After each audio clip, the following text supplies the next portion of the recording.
오후에는 총 3개의 패널 토론 세션이 예정되어 있습니다. 첫 번째 패널 토론의 주제는 디지털 자산 산업의 현재와 미래입니다. 오늘 함께해 주실 패널 분들을 무대 위로 모셔보도록 할 텐데요. 여러분, 패널 분들이 무대 위로 입장하실 때 큰 박수로 환영해 주시면 감사하겠습니다. 먼저 서강대학교 정유신 교수님, 법무법인 주원의 정재욱 변호사님, 박정윤 한국경제 제너럴 매니저님, 카르도의 손경환 대표이사님, 하이퍼리즘의 오상록 대표이사님, 또 좌장을 맡아주실 조아라 IT조선 저널리스트님을 모시겠습니다. 여러분 큰 박수로 환영해 주시기 바랍니다. 네, 석석들이 올라와주고 계신데요. 오늘 얼마나 심도 있는 논의가 진행될지 기대가 됩니다. 디지털 자산의 현재와 미래에 대한 진단 전문가분들을 모시고 들어보도록 하겠습니다. 네, 착석이 완료되어서요. 저는 그럼 마이크를 좌장 역할을 맡아주실 조아라 IT조선 저널리스트님께 넘겨드리겠습니다. 잘 부탁드립니다. 네, 안녕하십니까. 부산 블록체인 위크의 디지털 자산 산업의 현재와 미래 세션의 진행을 맡은 IT조선 조아라입니다. 반갑습니다. 네, 오늘 블록체인 시장 활성화를 위해 마련한 자리에서 업계 저명 리더분들의 고견을 전하게 돼 영광입니다. 이렇게 아프고 추울 때 귀한 자리 마련해 주신 부산시에도 감사 말씀드립니다. 그리고 함께 해주신 여러분의 큰 도움과 인사이트가 되리라 생각합니다. 우선 첫 번째 순서 모시겠는데요.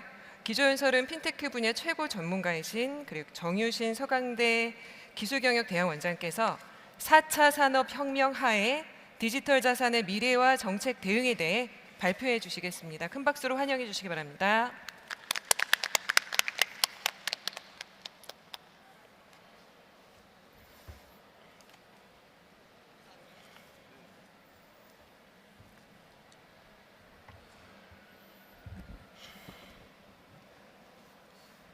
예, 안녕하세요. 저한테 주어진 시간이 아마 25분 막 지금 지나가고 있네요, 그죠?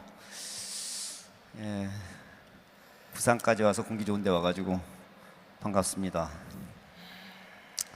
우리 조아라 사회자께서 기자님께서 뭐 좋게 그 소개를 시켜주셨는데 글쎄요, 여기 계신 분들도 어떻게 생각할지 모르겠지만 뭐 너무나 많은 빠른 변화들이 많이 일어나고 있죠, 그죠? 그러니까 이제 4차 혁명이라고 그랬으니까 사실은 굉장히 빠른 변화들이 많이 일어나겠죠. 특히 디지털로 인해서 생기는 변화들이 4차 산업혁명이 이제 어떤 큰 그 본질적인 변화 중에 하나라고 할 수 있겠는데요.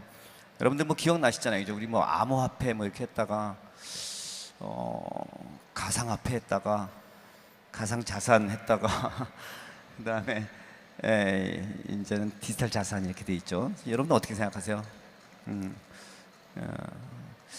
다양한 이름들이 나오고 있고 사실 그런 것들이 뭐 명확하게 지금 특히 이제 법적 정의 개념 이런 것들은 정리가 잘 안 돼 있는데 그 왜 그럴까요? 워낙 빠른 변화들이 일어나고 있기 때문에 그런 거죠. 그리고 원래 기존의 법적 어떤 구조나 정책 제도 틀은 이제 그런 걸로 이제 그 새로운 변화를 갖다 우리가 설명하려고 노력을 많이 하는데 사실은 이제 막 미래를 향해서 달려가는 어떤 변화들은 기존의 틀로 경우에 따라서는 이렇게 그 안에다 담아가지고 설명하기가 쉽지가 않은 것 같아요. 특히 어떤 그 기술적인 어떤 변화가 일어나가지고 어떤 기존의 비즈니스 모델이라든지 시장 자체, 산업 자체가 다 바꿔나갈 때는 정말 기존의 어떤 그런 제도 틀, 법규로 설명하기가 쉽지가 않은 것 같다. 그래서 오늘도 아마 이제 우리가 디지털 자산의 미래와 그 디지털 자산에 대해서 얘기를 하면서 제가 큰 주제로 해서 어떤 식의 변화들이 지금 일어나고 있고 정책 대응은 러플리 어떻게 보는 게 좋을까? 그러면 뒤에 좀 구체적인 그런 측면으로 해서 이제 그 디지털 자산 쪽에서 일어나는 불비한 요소들, 뭐 평가라든지 이런 것들은 어떻게 할 것이고 시장 구체적으로 이제 비즈니스 모델들은 어떻게 우리가 해석을 하고 또 법적으로 좀 지금 글로벌리 일어나는 어떤 그런 변화들이 어떤 게 있어서 우리가 어떻게 좀 채택을 하고 그런 부분들 갖다 아마 설명하게 될 것 같습니다. 저는 이제 좀 큰 틀에서만 좀 말씀드리려고 하고 있고요.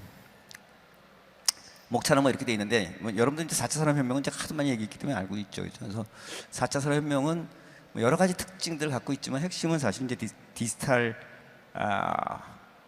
화예요, 그죠? 디지털라이제이션 또는 디지털라이제이션 이렇게 우리가 표현하는데 재미있는 거는 이제 그 4차 산업의 본질 중에 하나가 1, 2, 3차는 굉장히 다르게 이제 제조적인 그런 측면보다는 이 3차 서비스적인 그런 요소가 훨씬 강하다는 거죠. 그래서 여기 제가 이제 써있기를 디지털 모바일 플랫폼 혁명하고 뭐 ABCDIG에서 인프라 기술 혁명했는데 이런 그 기술 혁명 이전에 시장 혁명적인 그런 요소가 굉장히 강해요. 유통혁명이라고 제가 표현했지만, 그래서 제가 써 있는 대로 시간 공간 제약 없는 손안의 디지털 모바일 플랫폼 혁명이다 이렇게 얘기를 했어요. 그래서 4차 혁명의 본질은 사실은 시장 혁명이고 그 시장 혁명에서 나오는 여러 가지 그 데이터들, 이때까지 우리가 생산자 데이터를 중심으로 이렇게 많이 뭐 상품 갖다 만들었다면 이제는 생산자에서 나오는 생산에 나오는 데이터뿐만이 아니라 정보뿐만 아니라 이제 소비자 데이터 정보를 활용을 해서 연결해서 커스터마이즈된 그런 상품들 갖다 많이 만들 수 있는 그런 구조로 됐어요. 그래서 특히 제조 1차, 2차 산업보다는 3차 산업 쪽에 서비스 산업 쪽에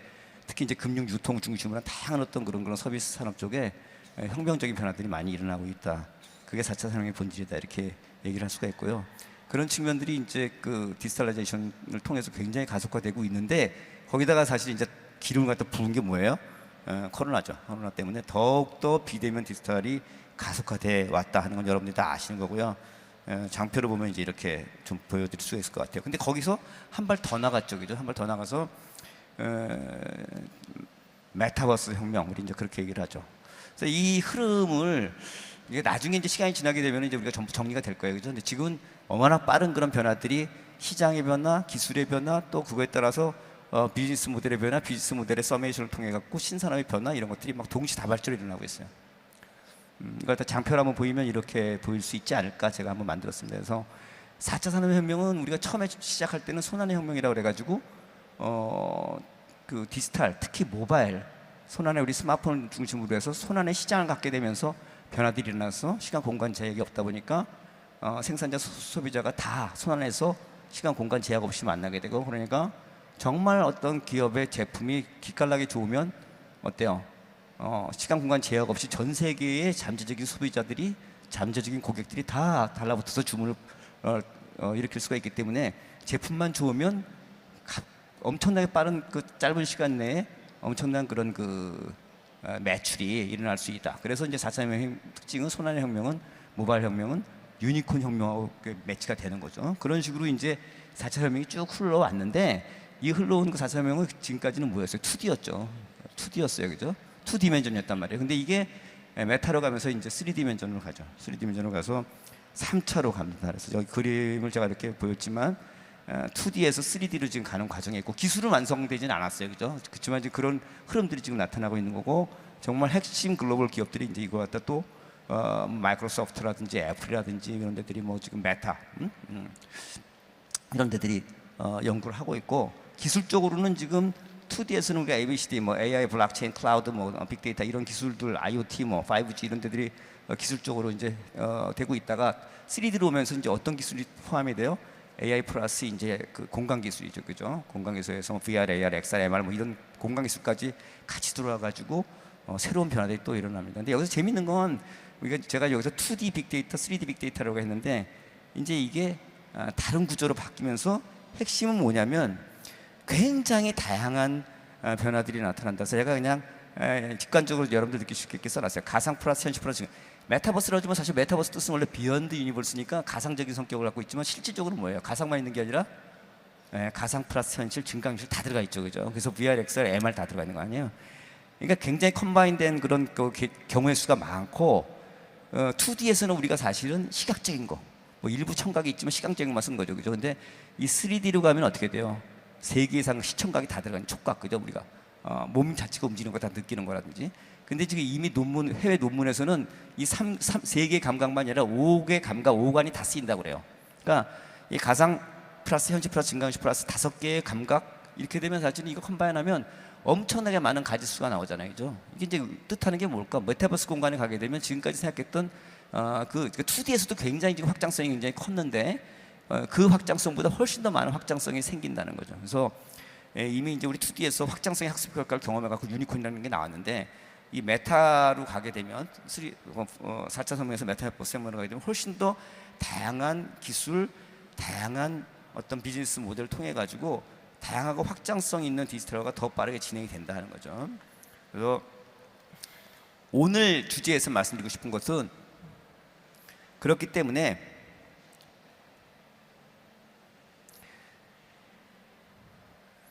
이런 디지털화를 통해서 경제가 디지털 경제화하고 또 산업이 디지털 산업화하잖아요. 거기서 나오게 되는 다양한 형태의 것들이 있는데 뭐가 가장 대표적인 것이 될까요? 우리 뭐 부채도 있지만 사실은 자산이 생기는 게죠. 자산이 다양한 자산들이 그 디지털 경제, 디지털 산업 활동을 통해서 나오게 되는데 그 다양한 자산들이 훨씬 더 4차 산업이면 2D에서 3D로 가서 메타로 가게 되면 정말 다양한 종류의 것들이 나온다. 우리가 지금 막 예단할 수 없을 정도로 그죠. 그래서 디지털 자산의 개념이 뭐냐? 그냥 이렇게 러플리 이렇게 써봤어요, 그죠? 디지털 형태의 모든 자산. 그래서 지금 우리가 알고 있는 하드디스크, SSD 같은 기억 장치에 저장할 수 있는 저작물들, 뭐 음원, 사진, 미술, 그다음에 암호화폐, 가상자산, 게임 제어 이렇게 했는데 최근에 문제 NFT 뭐 또 조합투자 마찬가지죠. 이런 것도 디지털로 표현할 수 있는 것들은 다 그 자산에 이제 포함될 수 있는 거죠. 근데 여기서 특징이 뭘까?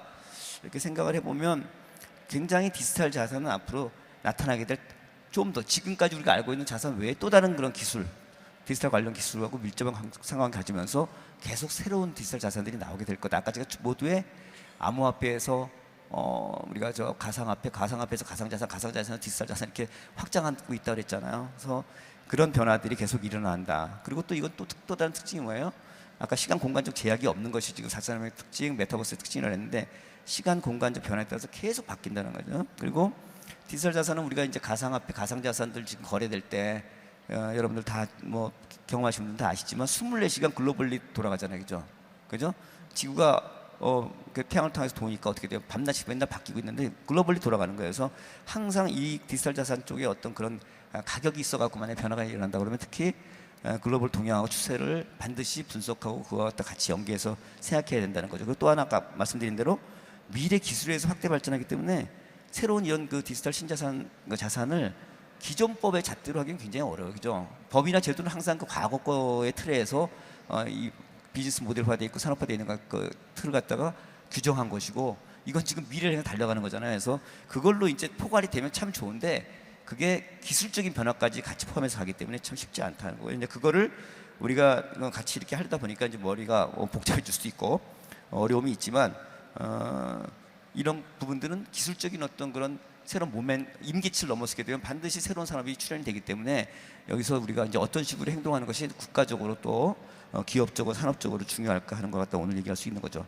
단계로 보게 되면 디지털 자산은 이렇게 온 것이 아닐까 생각을 합니다. 물론 다르게 생각하시는 분도 있겠죠. 처음에 이제 우리 비트코인 가장 어떻게 보면 이제 가상화폐 기축통화 성격의 어떤 그 암호화폐인데 그랬다가 이더리움 통해서 어떤 그 생태계를 만들면서 알트코인 나왔고 스마트 컨트랙트 기반으로 해서 그 다음에 나온 게 뭐예요? 테더죠, 스테이블 코인이죠. 그건 뭐예요? 교환성이 있는, 그죠? 교환성이 있는 근데 담보물권이 있는 거죠, 그죠? 그런 그 민간 가상화폐가 되겠죠. 그리고 나온 게 민간에다가 이걸 맡기게 되면 이제 국가 정책이라든지 이런 것도 굉장히 문제가 생길 수가 있으니까 그거는 국가 권력에 의해서 만들어 나가야 되겠다. 그래서 나온 게 중앙은행이 발행하는 CBDC죠. 그건 센트럴 뱅크 디지털 커런시가 나오게 된 거고. 그리고 이제 또 새로운 그런 단계의 NFT라든지 조합 투자 이런 것들이 나왔어요. 이걸 갖다 어떻게 해석을 해야 될까요? 여러분들 어떻게 보세요? 어떻게 보세요? 이런 과정들이 지금 사실은 아까 제가 가상화폐, 가상자산, 암호화폐, 가상자산, 가상화폐, 가상자산, 디지털 자산으로 바뀌어나가는 그런 과정이다. 법적으로 사실 해석하려고 그러면 조금씩 다 다르겠죠, 그죠? 그러나 지금 이런 식으로 지금 바뀌고 있다 하는 거고요. 이거 갖다 이제 좀 다른 각도에서 보면 이런 식으로 쭉 흘러가고 있는 거예요. 제가 언제 한번 이렇게 누가 물어봤을 때 이렇게 라디오에서 방송할 때 한번 얘기한 적이 있었는데 야, 가상화폐가 암호화폐가 죽냐 사냐 뭐 이렇게 누가 물어보더라고요. 그래서 저는 그건 누구도 알 수는 없지만 그때 제가 뭐라고 말씀드렸냐면 아마도 이렇게 쉽게 죽지는 않을 것 같다. 그래서 왜 그러냐고 그래요. 그래서 저는 두 가지 이유를 들었는데 그때 미중 갈등하고 그다음에 그 NFT라는 새로운 어떤 디지털 자산 형태의 자산들이 나오기 때문에 죽지 않을 것 같다 이렇게 얘기를 했어요. 그래서 그때 제가 그런 얘기를 드렸던 그 백그라운드는 뭐냐면 이번에 사실은 러시아 우크라이나에 침공하면서 드러났죠. 그죠? 어떤 게 드러났어요? 러시아가 우크라이나를 침공하면서 사실은 이제 미국이 스위프트 시스템을 통해서 국제결제 시스템이죠. 미국 주도의 국제결제 시스템인데 그걸 통해 가지고 러시아 은행들이 거기서 그 결제할 수 없게 만들므로 해가지고 러시아 은행들이 굉장히 어려워지고 러시아 경제가 어려워져서 손들고 나오게 될 거라고 생각을 하고 그렇게 했는데 결과는 어땠죠? 물론 아직 끝나지는 않았지만 어려움은 있지만 그렇게 한다고 해서 러시아 은행들이 디폴트가 나질 않았어요. 왜 그랬어요? 예? 예, 가상화폐, 가상자산 때문에 그런 거죠. 그죠? 은행 시스템이 없어도 돈이 돌 수가 있었던 거예요. 그죠? 그래서 이제 그때 이런 변화들이 이제 일어났다는 것 같아요. 뭐 말로는 이론적으로 아마 그렇게 될 수 있다라고 생각을 했지만 실질적으로 그런 일이 일어났을 때 그걸 통해서 이제 돈이 이동을 하는 거를 보고 야 이게 가상자산, 가상 디지털 자산 이런 그 부분들이 그냥 그 장난이 아니다. 굉장히 파워풀하다. 이제 이런 걸 느끼게 되고 그 다음에 나온 게 뭐예요? 금년 3월 말에 미국 바이든 대통령이 행정명령에다 서명을 하죠. 그죠? 어떤 서명이에요? 미 연준, 미국 중앙은행은 CBDC와 이 가상화폐에 대해서 적극적 연구를 해달라고 촉구했어요. 그죠? CBDC 아까 말씀한 미 연준 중앙은행이 발행하는 디지털 화폐, 그죠? 센트럴 뱅크 디지털 커런시 하고 이 가상화폐 갖다가 연구해달라 이렇게 했어요. 그 다음에 나타난 게 뭐예요? 그 전에 작년에도 한번 그런 발표가 있었지만 옐렌 전 사실은 미국 연준 의장이면서 지금은 재무장관이죠. 여자 재무장관인데 이분이 계속 강조한 게 뭐였냐면은 스테이블 코인이 문제가 많다 막 이렇게 얘기를 했어요. 그러니까 문제가 없는 건 아닌데 그 백그라운드 갖다 살펴보면 사실은 이제 저는 이제 이렇게 생각하는 거예요. 그게 여러 가지 이슈들이 있지만 사실은 그 스테이블 코인이 성격이 뭐냐? 스테이블 코인의 성격이 뭐냐? 스테이블 코인의 성격은 아까 제가 여기서 이렇게 장표에서 보여드렸지만 여러분들 어떻게 생각하세요? 이 장표 보시면 쭉 1단계 상태 쭉 오잖아요, 그죠? 스테이블 코인은 그러니까 예컨대 가상화폐, 가상자산, 암호화폐는 뭐예요? 그 정부의 어떤 정책, 그 정부의 통화 정책, 정부의 통화량에 구속되지 않는 민간이 자기 자체의 기준에 의해서 자기 신용에 의해서 발행하는 화폐죠, 그죠? 그게 이제 암호화폐, 가상화폐의 사실은 가장 큰 특징이에요. 그래서 통화 정책에 구속되지 않죠, 영향을 받지 않죠. 그러니까 가상화폐에서 통화량이 늘어나는 것은 잘못하면 이제 국가적으로 통화량이 엄청나게 늘어나고 인플레이션에 여러 가지 영향을 줄 수가 있는 거예요. 금 정책이나 물가 정책에.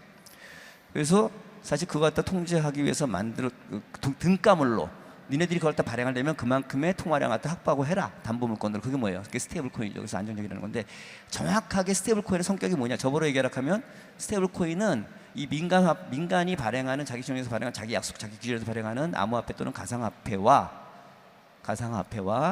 CBDC 중앙은행이 발행하는 디지털 화폐와의 중간에 있는 성격이에요. 이해되시겠어요? 딱 중간에 있는 성격이에요. 그래서 옐렌 재무장관이 이 스테이블 코인이 문제가 많기도 하지만 그렇게 한 그 배경에는 스테이블 코인 시장을 갖다가 예컨대 정리를 하고 거기에 정책적인 어떤 영향력을 갖다 행사할 수가 있으면 스테이블 코인을 매개로 해가지고 CBDC가 발행이 됐을 때 민간 가상화폐, 암호화폐 시장도 영향을 주고 전체적인 어떤 그런 생태계나 이런 것 같은 시스템을 만들 수 있다라고 생각한 거라고 저는 개인적으로 생각하고 있어요. 그러고 나서 나타난 게 물론 이제 애초부터 문제가 있는 거 있지만 알고리즘 스테이블 코인은 루나 테라 사태죠, 그죠? 그리고 그 다음에 나타난 게 뭐예요? 이 스테이블 코인 시장에서 테더가 쇠락하고 그 루나 테더는 이제 사실상 뭐 소멸했고 그리고 CBDC가 이제 그 득세를 하죠. CBDC는 뭐예요? 그거는 이제 글로벌 뱅크들, 골만삭스라든지 이런 데들이 나름대로 그 다 감사할 수 있고 내부적으로 미국이 영향을 줄 수 있는 그런 시장이에요. 그래서 그런 쪽으로 지금 개편이 되고 있다. 그러고 나서 아마 이제 CBDC 중앙은행이 발행하는 디지털 커런시가 발행이 될 거다라고 생각하세요. 이 이면에는 사실 러시아의 뭐 지금 그 우크라이나 침공도 있지만 여러분들 아시는 분들 아시지만 이제 중국이라든지 이런 데서 지금 엄청나게 빠른 속도로 실험을 하고 지금 발행을 하고 있죠. 그죠? CBDC를 갖다 발행하고 있어요. 인민은행에서 발행을 사실상 해서 지금 홍콩, 마카오, 태국, 중동 이런 쪽에서는 다 이미 테스트를 마쳤고 국내에서는 뭐 12개 도시에서 이미 다 했죠. 그래서 이런 부분들이 앞으로 이제 일어나는 그런 과정에 있어요. 중앙은행에 발행하는 CBDC가.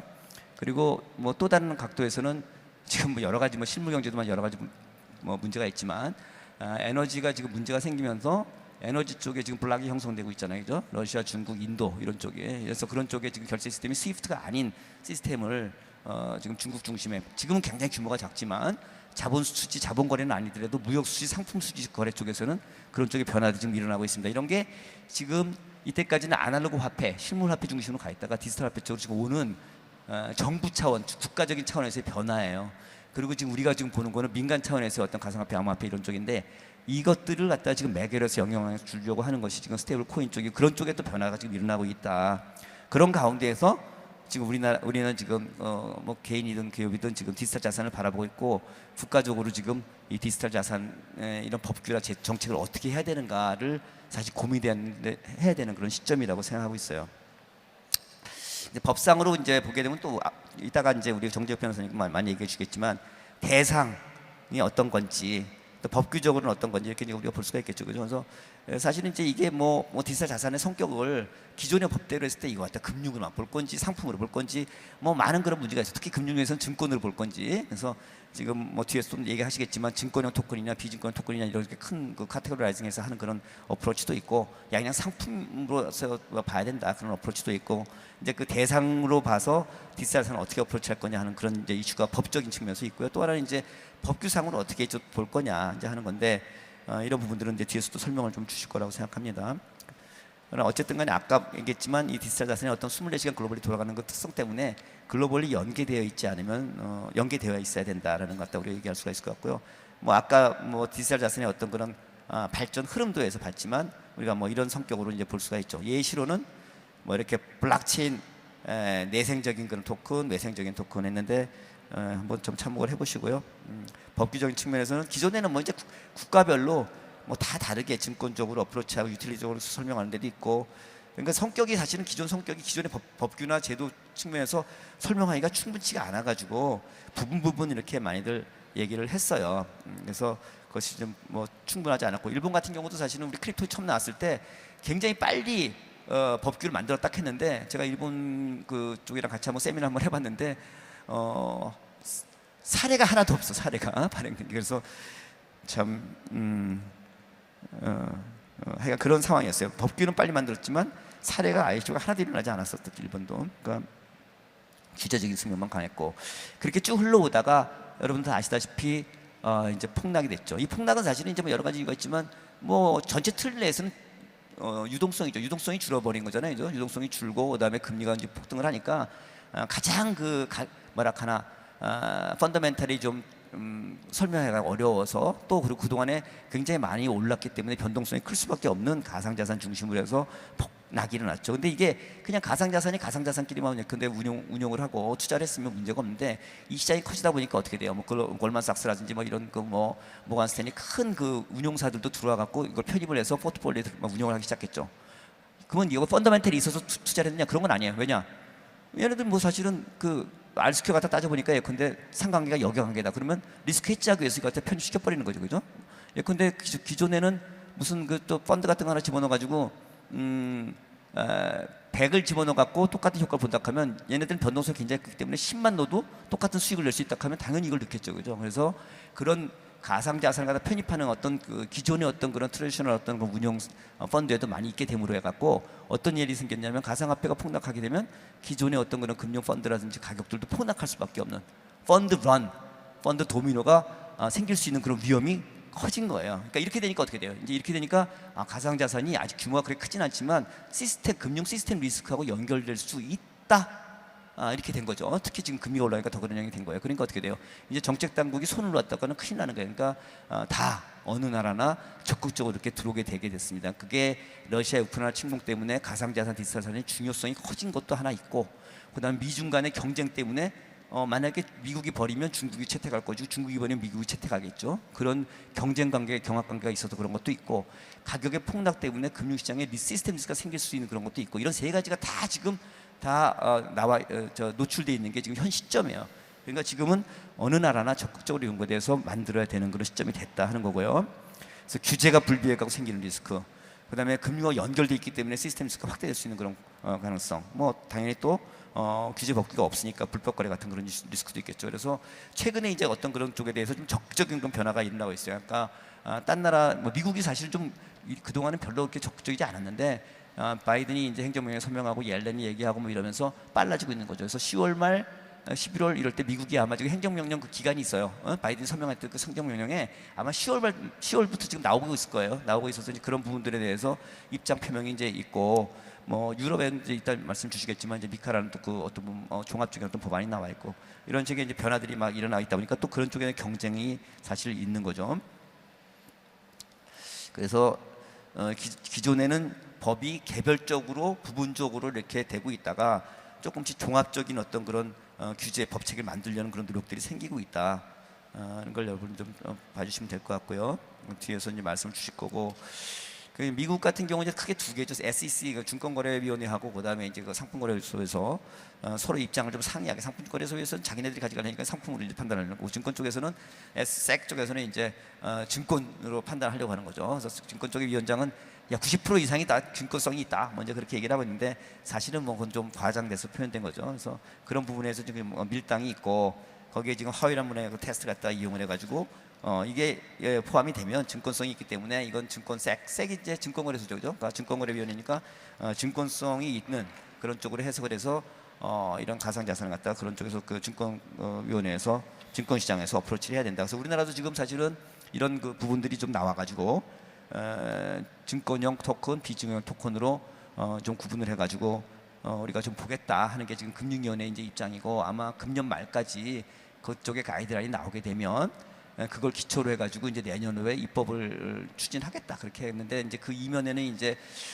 미국이라든지 또 유럽의 미국의 어떤 그런 그 행정명령에 따른 어떤 중앙 연준의 어떤 입장들이 나오면, 가이드라인이 나오게 되면 그런 것들을 종합적으로 좀 참조해가지고 우리나라 금융위원회도 이제 입장을 좀 발표하겠다 하는 거고, 그걸 통해서 이제 입법을 내년에 추진하겠다는 거고, 그 사이에는 만약에 근데 좋은 그런 어떤 그런 금융상품, 이런 가상상품 상품이 나오게 되면 혁신금융 서비스라고 해서 여러분들 뭐 아시는 분은 아시겠지만 규제 샌드박스 내에 어떤 제도를 갖다 활용을 해서 허용을 해줘서 이렇게 할 수 있도록 하겠다 하는 게 지금 이제 금융위원회 입장이에요. 그래서 이제 증권형 토큰, 비증형 토큰 어프로치 제가 이렇게 쭉 썼는데, 뭐 그 증권, 요새 증권 회사도 굉장히 어렵죠. 부동산 PF 때문에 어려운데, 하여간 좀 이런 걸 통해서 새로운 어떤 수익 모델 갖다 창출하고 나가겠다 해서 굉장히 좀 들떠 있기는 한데, 자 이제 얼마큼 증권성을 인정을 해서 가상자산 중에서 증권성 토큰이 많이 포함이 될 수 있는 거냐에 따라서 비즈니스 모델이나 그 산업의 크기가 달라지겠죠, 그죠? 그래서 근데 그건 이제 나와봐야지 아는 건데, 증권 시장 쪽에서는 그런 걸 좀 바라는 거고, 우리 가상자산 거래소라든지 가상자산 업계 쪽에서는 좀 상품 쪽으로 유틸리티 코인 쪽으로 많이 좀 해석이 돼서 좀 그쪽 시장 갖다가 좀 더 커버리지가 좀 넓으면 좋겠다, 이제 이런 생각을 지금 하고 있는 거로 생각합니다. 그런 가운데 이제 그 조각 투자 NFT 이런 부분들도 또 나왔죠. 그래서 이것도 좀 재미있는 그런 요소들인데, 아까 제가 디지털 암호화폐, 가상화폐, 가상자산, 디지털자산 쭉 확대되는 과정 속에 다양한 것들이 나오지만 이 NFT 조각 투자는 또 다른 어떤 성격을 갖고 있는 거죠. 그러니까 어떤 거하고 틀리냐면, 기존의 어떤 그런 암호화폐, 가상화폐는 왜 사람들이 이제 그러냐면 화폐성이 있나 없냐 뭐 이러면서 좀 자산으로 바꿨는데, 그럼에도 불구하고 불안했던 것은 뭐예요? 이게 펀더멘탈이 취약하다는 거예요. 펀더멘탈이 굉장히 취약하다. 사실은 펀더멘탈이 취약하지 않다는 것도 설명할 수 있으면 좋겠는데 취약해요, 사실은. 왜 취약할까? 제가 볼 때는 블록체인이 처음 나왔을 때하고 똑같아요. 블록체인이 처음 나왔을 때 이게 뭐 대단한 21세기에 뭐 PC, 우리 컴퓨터를 대체하는 대단한 기술이라고 그랬어요. 근데 그게 대단한 그 인프라스트럭처, 즉 테크놀로지, 즉 완전히 산업을 갖다 통째로 바꿀 수 있는 그런 정도가 되려면 기술적으로 뭔가 새로운 어떤 그 완성도가 있어야 되는데, 개인적으로 볼 때는 아직까지 거기까지 못 간 거예요. 그러니까 위변조 방지할 수 있는 기술로서는 탁월한데, 여러 가지 비즈니스 모델이 모이고 그 비즈니스 모델이 산업적인 걸 형성해서 다양한 산업의 것들이 지금까지는 하이라키 갖고 있는 CPU 중심의 어떤 그런 하이라키 갖고 있는 CPU 중심의 어떤 플랫폼, 효율성을 추구하는 어떤 플랫폼의 어떤 그런 거하고 전혀 다른 수평 분권하는 쪽에서도 다양한 비즈니스 모델이 모여갖고 새로운 산업의 어떤 것 갖다 만들 수 있는 정도의 기술적 완성도가 생기면 엄청난 파워풀한 그런 걸로 자리매김할 텐데, 아직까지 그렇게 되지 못했다는 거죠. 그러다 보니까 거기에 매달려 있는 뭐 비트코인 같이 기초통화적 성격 거를 제외한 나머지들은, 거기에 매달려 있는 것들은 펀더멘탈이 취약할 수밖에 없는 거예요. 왜? 시스템 자체가 아직까지 기술적 완성도가 높지 않으니까, 큰 틀에. 그러다 보니까 이제 그게 이제 뭐 이게 도대체가 가격이 이게 옵티멀한 가격이냐 마냐부터 엄청나게 문제가 생기는 거지. 투자자들 입장에서 볼 때는 올라갈 때 관계가 없는데 떨어지면 폭락하면 이제 그런 게 문제가 생기는 거고요. 그런 가운데 이제 새로운 상품이 나온 게 조각 투자예요.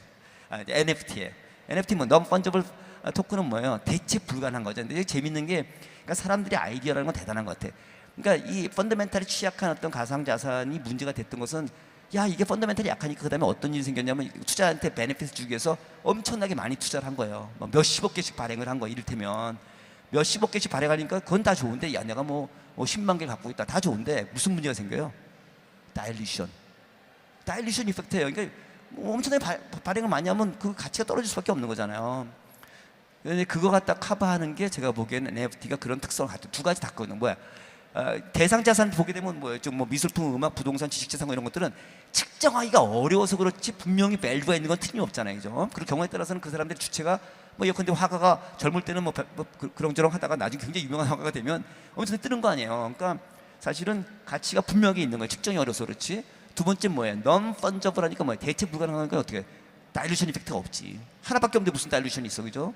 그래서 이 밸류를 옵티멀한 밸류 갖다 추구할 수 있는 그런 여건이 생긴 거예요. 그래서 NFT가 디지털 자산 이 기존의 가상자산하고 다른 그런 특성을 가지면서 블록체인이 아직까지 기술적 완성도를 높이지 않았음에도 불구하고 디지털화된 자산으로서 의미를 갖기 시작한 거예요. 그러면서 이제 그거 갖다가 조각으로 잘라서 하는 조각 투자가 나오게 되고, 그래서 제가 아까 말씀드렸듯이 참 그 사람들의 아이디어는 계속 그래서 가상자산의 펀더멘털을 취약하기 때문에 경우에 따라서는 이게 소멸할 수도 있겠구나 이제 그런 생각이 있었지만 미중 갈등하고 또 이런 그 새로운 자산들의 계속 확장성 있는 자산들이 나옴으로 해서 펀더멘털을 터치할 수 있는 자산들이 나옴으로 해서 살아갈 수 있는 여건이 생겼다. 그 사이에 시간을 벌면서 어떻게 돼요?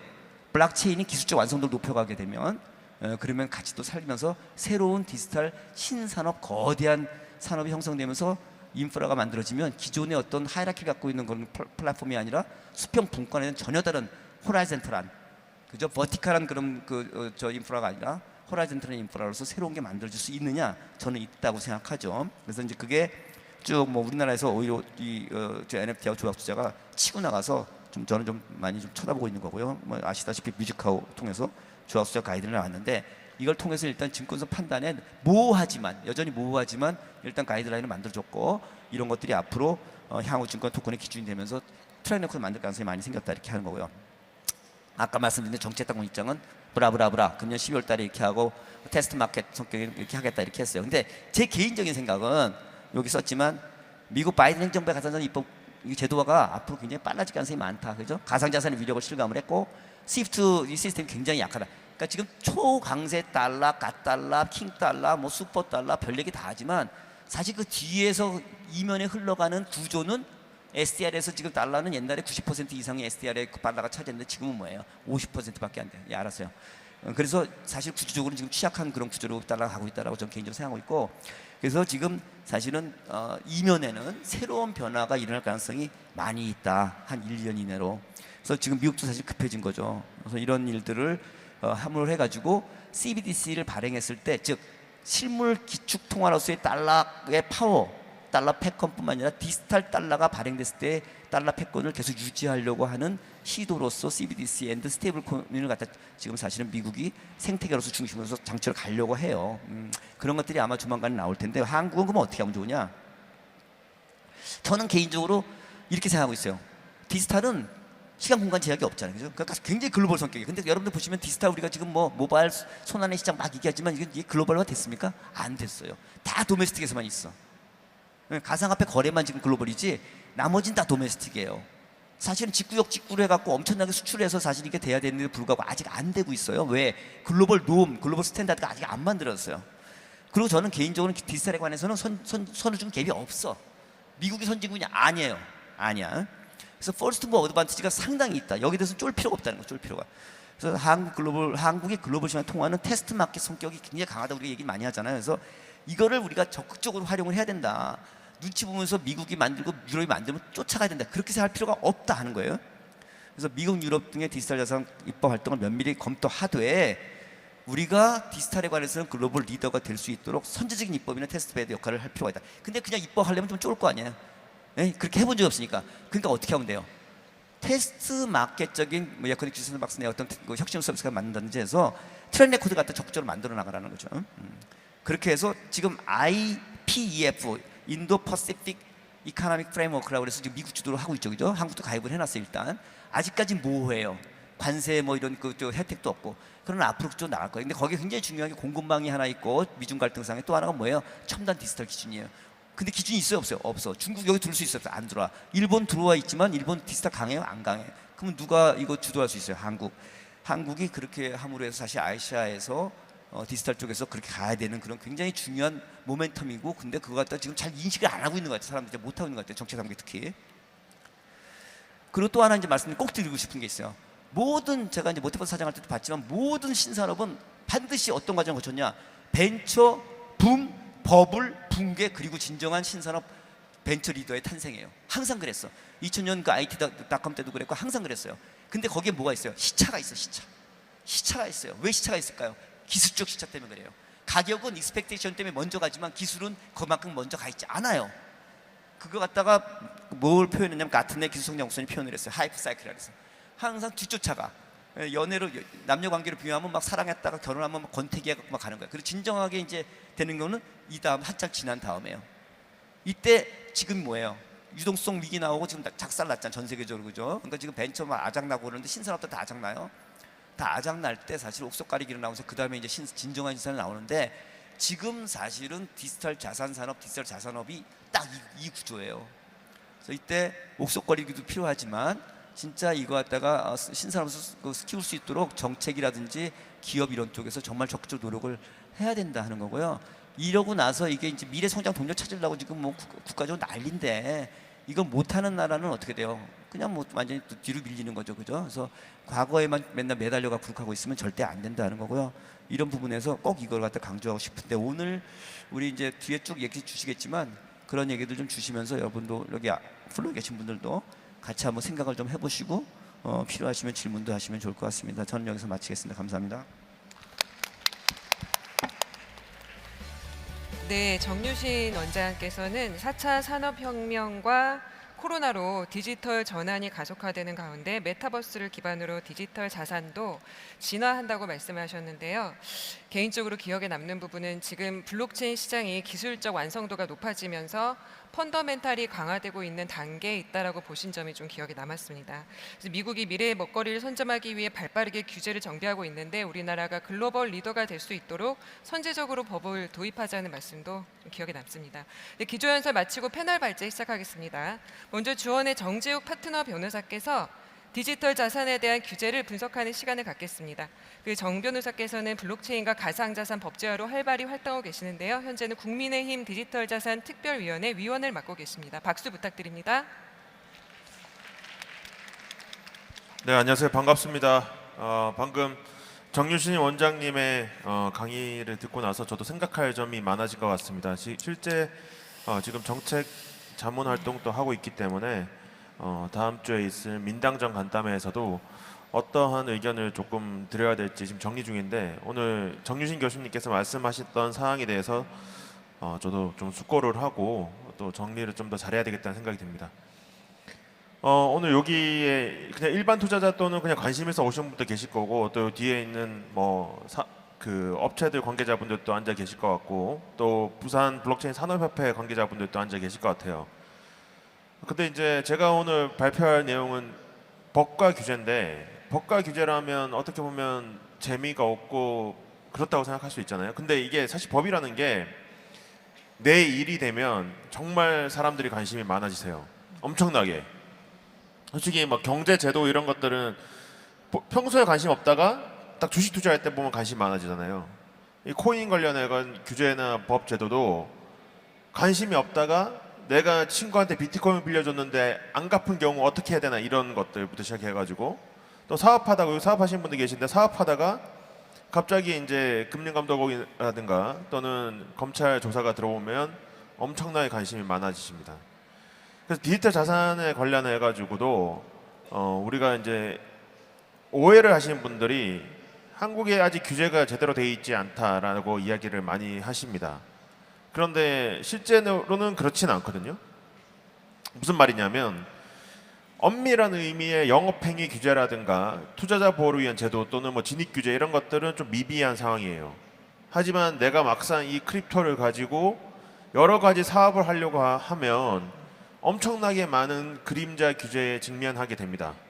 뭐 대표적으로 이제 한국에서 코인 발행한다라고 했을 때 지금 그냥 내 회사 세워서 코인 발행하면 되나라는 의문이 들잖아요. 실제 뭐 위믹스부터 시작해가지고 많은 크립토 관련 회사들은 대부분 다 해외 나가가지고 발행을 해서 유통만 한국에 시키고 있거든요. 근데 코인 발행을 금지한다는 법은 없어요. 하지만 금지한다는 방침이 있습니다. 이런 식으로 어떻게 보면 법 제도권에 포섭되어 있진 않지만 우리가 규제라고 부를 수 있는 것들은 존재한다는 거죠. 뭐 대표적으로 제가 이제 여기 계신 분들한테 좀 장사를 하려고 저한테 비트코인이나 이더리움 맡기면, 또 요즘에 또 어제 이더리움 또 반등했습니다. 뭐 도지코인이나 이더리움 맡기면, 예를 들면 비트코인 저한테 하나 맡기면 제가 내년에 2개로 돌려드릴게요라고 하면, 이거 라이센스 없이 만약에 하게 되면 원래 같으면 제가 유사실현 규제법 위반으로 처벌되겠죠. 근데 그걸 크립토로 했기 때문에 처벌이 될지 안 될지가 좀 애매해서 좀 비껴가는 측면도 있습니다. 이와 같이 이제 크립토라는 것이 규제가 있긴 있는데 그 규제 내용이 정확하게 법제화되지 않은 측면들이 많아가지고 혼란이 있는 상황이다라고 정확하게 이야기하신 게 제일 맞는 거죠. 그리고 여기 이제 조금 더 관심 있으신 분들은 한 작년쯤에 비트코인이 엄청나게 가격이 올랐었잖아요. 8천만 원 정도까지 갔었잖아요. 그때 뭐 김프가 이런 사이트를 보시면 김치 프리미엄이라는 것들이 존재했어요. 그래서 뭐 2018년도에는 한 40%까지 가는 적도 있었고, 한국에 작년에는 한 뭐 15에서 20% 정도까지 가는 적이 있었다고요. 이 김치 프리미엄 그냥 내가 먹으려고 한다면 속된 말로 그냥 미국에 있는 친구한테 돈 보낸 다음에 비트코인 사서 나한테 전송해줘라고 하면 되겠죠? 근데 그런 행위들을 반복한다고 했을 때 그게 외국환 거래법 위반일 수가 있다는 거예요. 비트코인에 대한 규제는 없지만. 그래서 실제 제가 그런 사건도 했어요. 그래서 뭐 13억 원치의 비트코인 그 돈을 보내가지고 비트코인 전송받아서 대략 한 1억 정도 남기신 분이 검찰 수사도 받고 법원에 가서 재판정에도 섰어요. 물론 무죄로 풀려났습니다. 왜냐하면 법적 근거가 좀 애매해가지고. 하지만 그렇게 고초를 겪으실 수가 있다는 거죠. 그래서 우리가 이제 법의 기본 개념을 조금 알아놓는 것은 의미가 있다라고 생각이 듭니다. 지금 막 여러 가지 논의가 되잖아요. 이제 뭐 아까 정유신 교수님 말씀하셨던 것처럼 규제 방향성은 증권형과 비증권형 구분한다 뭐 이런 건데, 증권은 그냥 어렵게 생각하지 마시고 남이 하는 사업에 내가 투자를 하고 거기에 대해서 배당이나 수익을 받을 수 있는 권리가 있으면 그 증권이라고 보시면 될 것 같아요. 그냥 쉽게 설명하면. 또 자본시장법상 개념은 더 어렵긴 한데 그냥 그렇게 생각을 하면, 그렇게 했을 때 그 사업이 잘 안 되면 제가 돈을 잃을 수도 있죠. 그게 뭐 원본 소실 가능성 이렇게 이야기를 하는데, 그냥 쉽게 말하면 남이 하는 사업에 내가 투자를 하고 그 수익에 따라서 배당받을 수 있으면 증권인 거예요. 남이 하는 회사에 투자하고 지분을 받으면 그게 지분증권이죠. 남이 하는 사업에 대해 투자를 하고 거기에 대해 수익 배당받을 수 있으면 투자계약증권입니다. 근데 코인도 마찬가지죠. 이 코인을 들고 있으면 우리 회사가 하는 수익을 줄게라고 하면 그게 증권형 코인으로 우리가 인식을 한다는 거죠. 근데 이 증권형 코인에 대해서 어떤 규제를 적용할 거냐, 각국별로 다 증권에 대한 규제는 옛날부터 존재를 해왔습니다. 왜? 주식시장 오래됐잖아요. 그래서 그 주식시장에 있는 규제를 그대로 적용하면 되지 않을까 하는 논의가 증권형 토큰에 대한 기울에 대한 방향성이고요. 증권이 아닌 코인들, 예를 들어 비트코인 같은 경우, 이더리움 같은 거, 내가 비트코인 갖고 있다고 해서 수익이 배당되는 건 아니잖아요. 누가 하는 사업인지도 모르고 발행자가 누군지도 모르는데. 그렇기 때문에 그런 거에 대해서는 우리가 다른 방식으로 규제를 해야 되지 않을까라는 게 현재 논의 사항이에요. 근데 우리가 좀 집중해야 되는 거는 어떤 거냐, 증권형 코인 관련해 가지고는 지금 뭐 테라 루나 코인에 관련해서도 뭐 합수단에서 수사하고 체포영장 발부하고 있는데, 그냥 우리가 투자자 입장에서 조금 알아야 되는 거는, 증권을 내가 그냥 예를 들어 회사 만들어 가지고 주식 아는 사람 나눠주는 거 이거 상관이 없어요. 근데 내가 회사를 똑같이 만드는데 100명, 200명, 300명한테 내 회사 주식을 뿌린다? 이거 뿌려서 돈을 받는다? 이게 공모거든요. 50이 넘어가면. 이런 행위를 하게 되면 형사처벌이 돼요. 왜? 이렇게 무분별에 우리 그냥 놔둬버리면 그 회사가 괜찮은 회사인지 괜찮지 않은 회사인지 구분이 안 됩니다. 그래서 정보 비대칭이 있어가지고 사람들이 피해를 입을 수 있어요. 그래서 그렇게 우리가 주식을 뿌릴 때는 증권 신고서라는 거 내야 되고 투자 설명서를 비치를 해야 됩니다. 근데 만약에 우리 코인을 증권이라 보게 되면 똑같은 규제가 들어오는 거예요. 그 규제 위반이다라고 해서 최근에 체포영장이 발부됐고 거기에 대해서 논란이 있는 겁니다. 자, 비증권형에 대해서는 그런 증권 말고 그냥 코인이다 하면 사실 규제는 그냥 직접적으로 그 코인 발행하지 마라는 규제는 없습니다. 뭐만 있냐? 그냥 일반 형법, 유사시효규제법 이런 것들이 있어가지고 간접적으로 내가 그 코인 가지고 사기를 치거나 또는 환치기를 하거나 또는 뭐 도박을 하거나 이렇게 했을 때는 처벌이 되지만 직접적으로 우리 회사가 코인 발행했다고 형사처벌된다? 그런 거는 아닙니다. 다만 이 부분 때문에, 이 공백 때문에 지금 우리가 규제를 새로 만들어야 되지 않을까. 소위 말해서 디지털 자산 기본법이라는 걸 만들어서 비증권형 가상자산에 대해서 우리가 기울여야 되는 것이 아닌가라는 논의가 이루어지고 있는 거죠. 자, 뭐 조금 더 그냥 살펴보면 이제 사업하신 분들은 가상자산에 관련해서 아무런 규제가 없다라고 생각하시면 안 되고 가상자산 사업자 신고를 해야 됩니다. 여기 오신 그 하이퍼리즘과 카르도도 신고 수리된 사업자예요. 우리가 뭐 영어로 바스프라 부르기도 하는데 가상자산에 대해서 디지털 자산에 대해서 우리가 영업적으로 취급하려면 기본적으로 저 가상자산 사업자 신고를 받으셔야 되는 규제가 현재 존재하는 것이죠. 그래서 우리가 이제 최소한 ISMS를 받아야 되고 또 만약에 원화 거래까지, 그러니까 코인과 원화를 교환하는 거래까지 우리가 중개를 하거나 관련 업무를 하려면 은행에 실명 계좌를 받아야 되는 그런 그 진입 장벽들이 있습니다. 그래서 만약에 새로 사업부에 뛰어들려고 하신 분들이라면 내가 그냥 단순 그냥 크립토 자문 업무를 한다라고 했을 때는 상관없겠지만 크립토의 전송에 대해서 우리가 아무 비밀키를 가지고 통제권을 가지고 매 중개를 한다고 했을 때는 사업자 신고가 필요한 상황이라고 인식을 하는 것이 중요하겠죠. NFT는 조금 빠져나가 있긴 합니다. NFT는 왜 빠져나가 있냐면 NFT가 가상자산인지가 애매하기 때문에 현재는 직접적인 규율 대상이라 보기는 어려워요. 다만 우리가 금융 규제를 할 때 가장 중요한 원칙이 동일 기능이면 동일한 규제를 한다라는 취지입니다. 그래서 NFT도 만약에 그냥 일반적인 가상자산과 같이 취급이 된다면 실제 우리가 취급을 그렇게 한다면 거기에 대해서 방금 말씀드렸던 규제들이 들어올 수 있다라고 볼 수가 있는 것이죠. 마지막으로 이제 조금 뭐 정리 말씀을 좀 드리면 지금 규제는 존재를 하기 때문에 사업을 하시려거나 아니면 대규모로 투자를 하시려고 하실 때는 최소한 규제가 어떤 것들이 있는지를 확인하는 작업들이 분명히 필요하고 거기에 따라서 사업을 진행하시거나 아니면 또 투자를 진행하시는 것이 바람직하다 이렇게 볼 수가 있습니다. 네, 여기까지 하겠습니다. 감사합니다. 네, 정재욱 변호사께서는 가상자산 사업자에게 현재 자금 세탁 방지 의무를 부과한 특정금융법 신고 수리 의무에 대해서 좀 자세히 설명해 주셨고 그 외에 국내에서 논의 중인 규제안 그리고 이제 자료에 있듯이 유럽 미카 법안에 대해서도 정리를 해주셨습니다.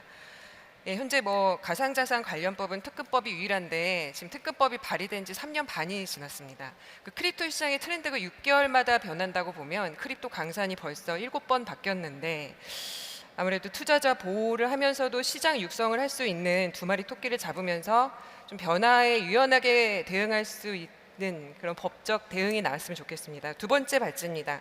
시장 성장을 위해 반드시 필요한 서비스인데요. 박정윤 한국경제TV 부장께서 디지털 자산 평가 산업의 미래를 다뤄주시겠습니다. 박수 부탁드립니다.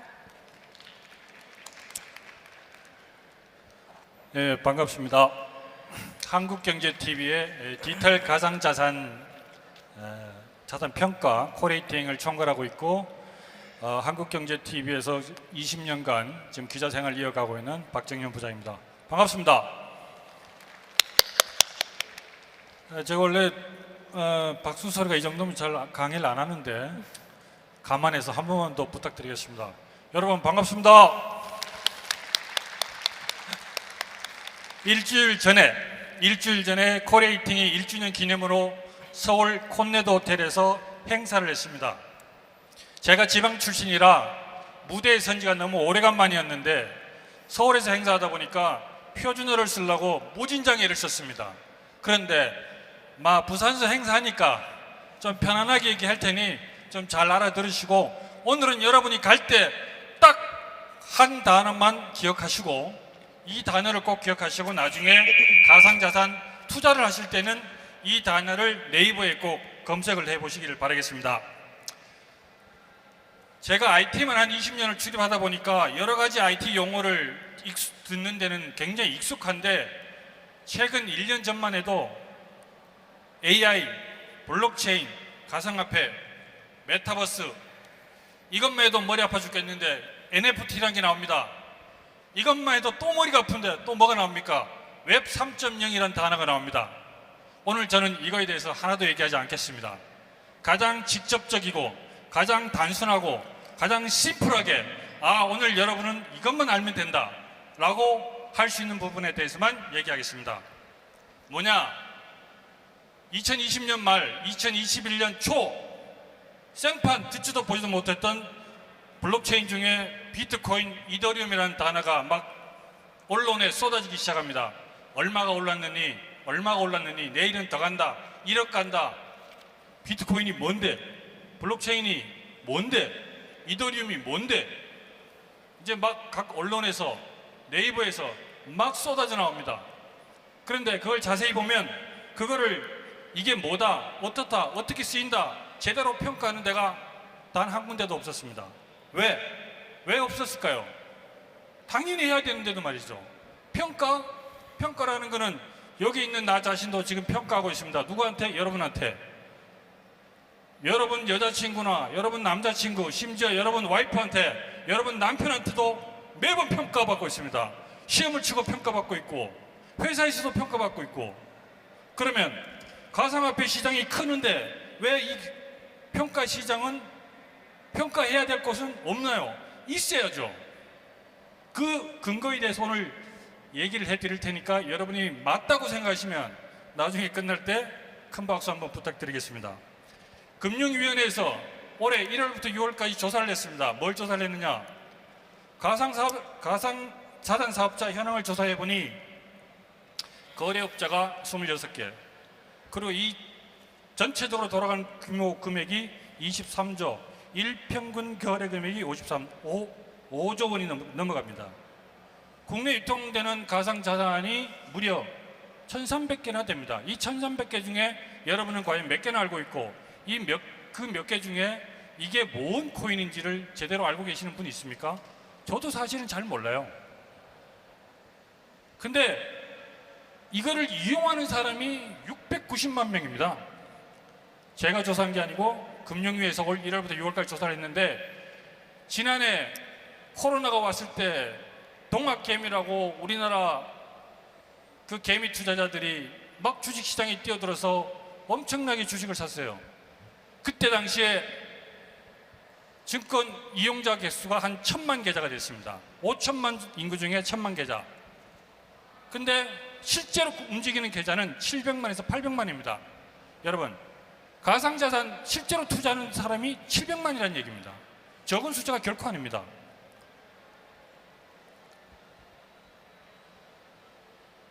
연령대를 보면 주로 30대, 40대, 20대 별 차이 없어요.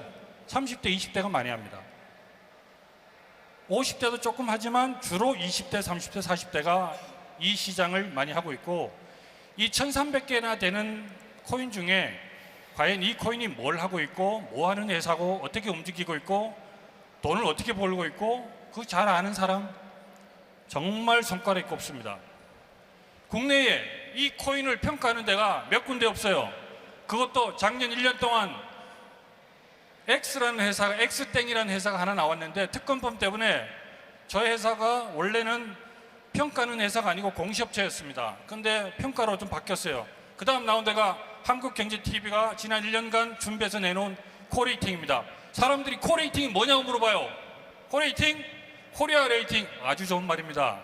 코리아 레이팅의 합성어로 만든 브랜드입니다. 그 다음 또 하나가 중국계 업체가 하나 있습니다. 이거 외에 지금 업체들이 막 생겨나고 있는데, 여러분, 증권사가 기업을 평가할 때 애널리스트들이 기업을 방문합니다. 그 기업을 평가합니다. 기업 평가하는 회사가 국내에 4개나 있습니다. 한신평, 나이스정보 등등. 코인 평가 거의 없어요. 2개 정도? 왜 이 코인 평가를 해야 되느냐? 가장 중요한 것은 공정성의 시비를 막고 부정적인 투자도 막고 이런 부분을 해소하기 위해서 이 평가라는 부분이 반드시 들어가야 됩니다.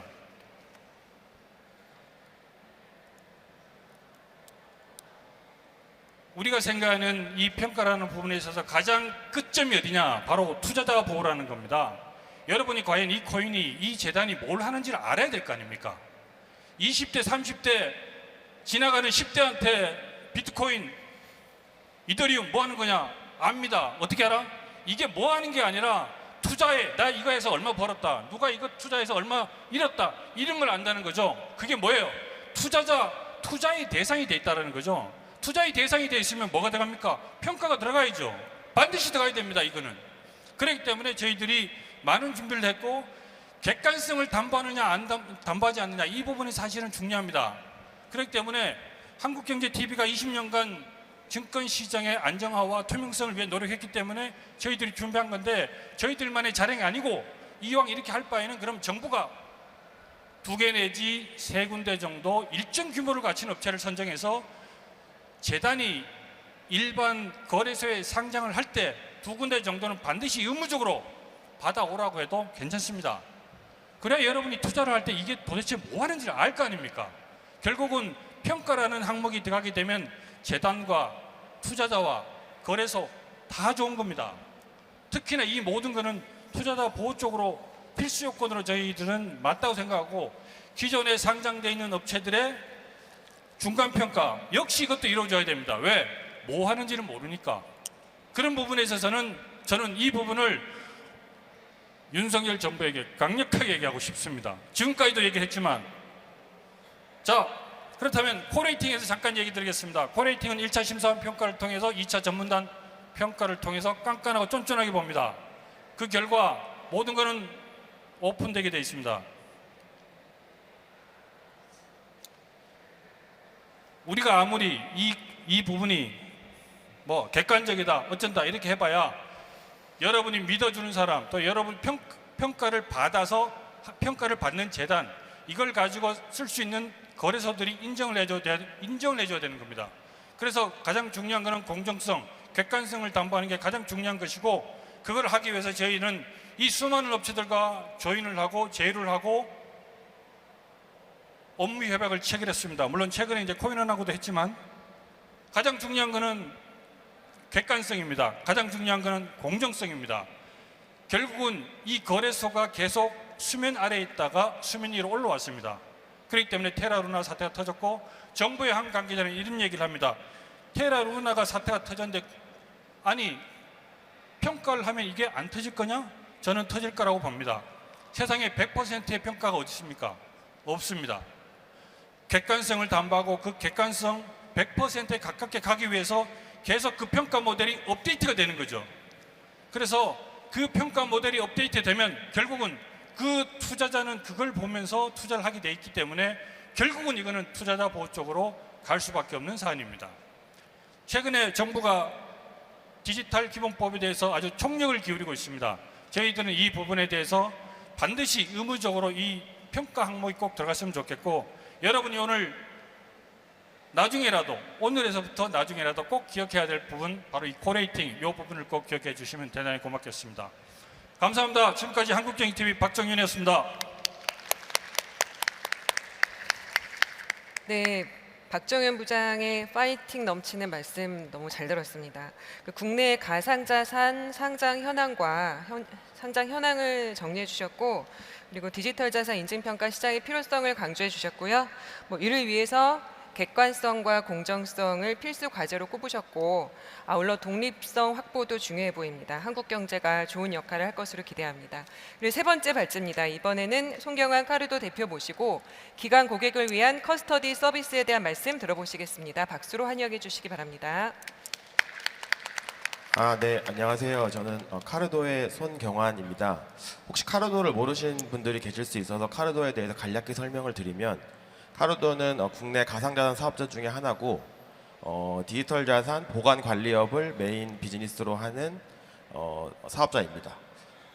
오늘 제가 발표드릴 제목은 기관 고객을 위한 커스터디 서비스고 사실 이제 커스터디 서비스가 최근에 이제 많이 부각되고 있고 그리고 향후에 디지털 자산을 안전하게 보관 관리하는 게 그 핵심 법인들의 이제 핵심 이제 비즈니스로 커나갈 수 있다라는 이제 그런 장밋빛 미래가 있기 때문에 앞으로의 성장성이나 이런 걸 감안해서 그 국내에서 이제 디지털 자산을 가지고 그 사업을 하시는 법인들은 이제 좀 제 발표를 잘 들으시고 향후에 같이 협업할 수 있는 여지가 있다라고 판단되시면 저한테 연락 주시면 감사히 제가 더 자세히 설명드리고 추후에 이제 같이 업무 진행할 수 있는 방향으로 하겠습니다. 오늘 발표드릴 순서는 보시는 바와 같이 혹시 디지털 자산 커스터디를 이제 모르시는 분들을 위해서 간략히 개념을 설명을 드리고 그리고 현재 글로벌리 디지털 자산 커스터디가 어떤 플레이어들이 어떤 서비스를 하고 있는지 전체적인 이제 지형도로 설명드린 다음에 카르도가 현재 국내에서 커스터디 서비스를 어떤 식으로 영위하고 있는지와 앞으로 한국도 그 글로벌 커스터디 서비스 업체로 성장하기 위해서 어떤 제도적인 측면의 보완이 필요한지에 대해서 처음 말씀드리도록 하겠습니다. 디지털 자산 커스터디는 이제 두 가지 용어가 이제 합쳐진 거고 앞에 있는 게 디지털 자산, 뒤에 있는 게 커스터디라 보시면 되는데 디지털 자산 같은 경우는 이제 비트코인, 이더리움 등의 가상 자산 그리고 NFT 그리고 최근 논의가 많이 되고 있는 증권형 토큰까지를 이제 포함해 가지고 디지털 에셋으로 보시면 되고 커스터디는 이제 전통 금융기관이 하는 신탁 사업이라고 보시면 되는데 위탁자가 보유하고 있는 자산을 수탁자에게 보관 관리 맡기는데 위탁자가 원하는 방식으로 자산을 보관 관리해주는 그래서 디지털 자산을 그러니까 디지털 자산에 대한 신탁업을 메인 비즈니스로 하는 거다라고 이제 이해하시면 되고요. 그러면 디지털 자산에서 이제 가장 중요한 게 이제 월렛인데 그 월렛에 대한 이제 보안과 관리를 어떤 식으로 하냐가 되게 중요하게 되거든요. 그래서 법인 같은 경우는 최근에도 이제 그 NFT 플랫폼 사업자 같은 경우 이제 NFT를 팔고 그 매출액으로 받은 이제 디지털 자산에 대해서 내부 직원이 횡령을 한다거나 아니면 해킹을 한다거나 이제 이런 사건 사고가 많이 일어나고 있는데 그 법인이 디지털 자산을 이제 보유함에 있어 법인 내에 개인이 가지고 있는 지갑 안에 디지털 자산을 보관 관리하게 되면 이제 보안이랑 내부적 관리 리스크에 노출되기 마련이고 그러면 저희가 이제 카르도가 제시하는 거는 뭐냐면 카르도 볼트라고 하는 이제 은행 계좌와 같은 디지털 자산 전용 은행 계좌를 법인용으로 제공을 하고 그 법인이 보유하고 있는 디지털 에셋을 저희 카르도 볼트 안에 보관 관리를 맡겨 놓으면 그 저희 이제 볼트 내에 보관되고 있는 디지털 자산을 출금하는 경우 이제 법인 내에 최소 3인 이상이 이제 관여를 해서 이제 승인 버튼을 누르고 저희가 이제 마지막 단에 서서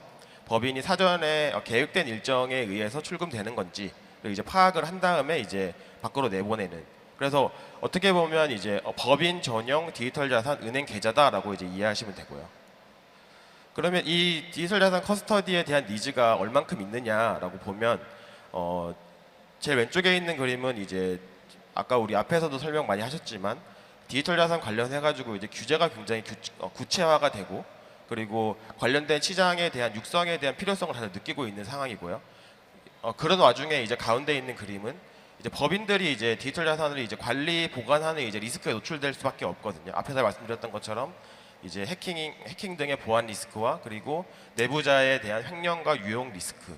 그래서 또 이제 그리고 그 법인들이 이제 디지털 자산으로 이제 매출액을 잡다 보니까 회계나 세무 리스크에도 이제 노출될 수밖에 없어요. 그러다 보니까 법인들은 디지털 자산을 보관 관리해주는 제3자가 안전하게 보관 관리해주면서 투명하고 신뢰성을 확보할 수 있는 방향이 무엇일까라는 이제 그런 니즈에 복창되어 있고 이제 그런 와중에 단순히 보관 관리하면 실익이 없으니 그 보관 관리되는 에셋을 어떤 식으로 운용해주고 스테이킹해줘서 그 초과 수익 알파를 내줄 수 있는 서비스에도 이제 관심이 많거든요. 그래서 이제 이 세 가지가 중요한 팩터로 해서 이제 법인들의 디지털 자산 커스터디에 대한 니즈가 이제 커지고 있고 이제 이런 법인들의 커스터디에 대한 니즈가 커지다 보니까 이제 글로벌리 이제 거래소 그리고 은행 그리고 전통 금융기관은 이제 증권사나 운용사 그리고 그 월렛 서비스 업자 그리고 커스터디 인프라 업자 등 이제 다양한 이제 기관들이 이제 디지털 자산 이제 커스터디 서비스에 이제 진출하게 되고 이제 카르도 같은 경우는 이제 어디에도 속해 있진 않지만 이제 그런 커스터디언이라고 해서 디지털 자산 커스터디를 전문으로 하는 업체다라고 이제 보시면 되는데, 사실 카르도는 이제 주요 주주사로 이제 NH농협은행이 저희 주주사로 있거든요. 근데 이제 한국은 이제 그 지금 은행들이 이제 가상자산업에 이제 부수 업무로 진출을 할 수 없는 상황이고, 이제 그런 와중에 그 한국도 전통 은행들이 이 디지털 자산 커스터디는 이제 어떻게 보면 전통적인 은행의 업무의 영역인데 아직 국내에서는 그 규제가 명확하지 않으니 진출하려고 저희에게 이제 지분 투자를 해서 이제 이렇게 합작 법인을 만들어서 이제 진출한 형태다라고 보시면 되고, 저는 추후에도 이제 뭐 좀 시간은 걸리겠지만 그 국내에 있는 금융기관들이 이 디지털 자산 커스터디 업무로 진출을 하지 않을까라는 게 제 이제 개인적인 생각입니다. 그래서 이제 최근에 이제 주요한 사항은 그 나스닥도 이제 기관 전용 비트코인 커스터디 서비스를 한다고 이제 선언을 했고요. 그리고 이제 미국에 있는 이제 그 뉴욕 멜론 은행 같은 경우도 이제 커스터디 서비스 목록에 디지털 에셋을 추가했고, 그 이제 오른쪽에 있는 그림은 좀 복잡하긴 하지만 시간의 흐름에 따라서 정말 다양한 플레이어들이 디지털 자산 커스터디로 뛰어드는 이제 이런 전반적인 히스토리다라고 이제 보실 수 있습니다. 국내에 이제 카라도 같은 경우는 이제 그 특근법, 그러니까 특정 금융 거래 정보의 보고 및 이용 등에 관한 법률에 따라서 이제 사업을 영위해야 되고, 이제 그 중에서 중요한 거는 이제 고객 확인 제도, 그리고 입출금 지급 확인 트래블 룰을 준수해서 이제 저희가 법인 고객을 수용하고 이제 그들의 ALM 등의 리스크를 평가하고, 그리고 심사를 한 다음에 저희 고객으로 수용한 다음 지갑까지 확인하고 이제 디지털 자산을 보관 관리되는 형태다라고 이제 보시면 되고요. 저희는 그래서 그 이 커스터디 서비스 자체를 하나의 서비스로 제공하려고 하는데, 이거의 예시는 뭐냐면 이제 NFT 플랫폼 사업자 같은 경우, 이제 국내에서 이제 이 사업을 영위하는 경우 NFT를 팔고 받은 수취한 가상자산을 법인 NFT 플랫폼 사업자 내에 개인 지갑 안에 이제 이 모든 거를 보관 관리해야 되는데, 이제 그러면 아까 말씀드렸던 것처럼 이제 보안이나 내부적 관리 리스크에 노출이 되니 저희는 이제 저희 플랫폼을 그대로 갖다 쓰세요. 이제 그런 다음에 저희 플랫폼 통해서 NFT랑 가상자산을 모두 보관 관리하고, 이제 그렇게 되면 저희는 오른쪽 편에 있는 대시보드를 통해서 그 NFT와 가상자산이 입출금이 일어나고, 그리고 현재 보유되는 자산에 대한 정보까지도 상세하게 보여줄 수 있고, 추후에 세무나 회계 ERP와 같이 이제 디지털 자산 전문 ERP의 형태로 해서 서비스를 제공해 줄 수도 있다. 이제 이렇게 보시면 되고요. 그래서 현재 그 국내는 아까 이제 우리 그 앞선에서도 이제 말씀하셨지만 그 보이지 않는 그림자 규제가 조금 있거든요. 이제 그 중에 하나가 뭐냐면 그 법인들이 현재 국내 가상자산 거래소에서 가상자산을 매매를 할 수가 없어요. 원화마켓에서.